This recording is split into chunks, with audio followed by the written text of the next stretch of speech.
বাবা না পেয়েছে এই মাসের বেতনটা দিয়েছ? জি স্যার দিয়েছি। তো বাবা মুসাদ্দিক এই মাসের বেতনটা দিয়েছ? না স্যার দিইনি, সামনের মাসে দিব। তো বাবা নাফিস 10-এর মধ্যে 5 বাদ দিলে কত থাকে?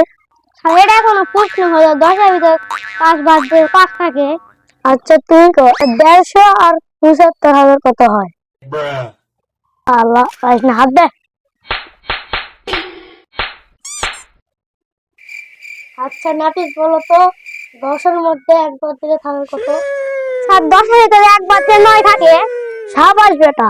আচ্ছা তুই 6 জন মিস্ত্রি 2 দিনের বিল্ডিং এর কাজ শেষ করলো, সিমেন্টের দাম কত? শালা এটাও পারে না, হাত।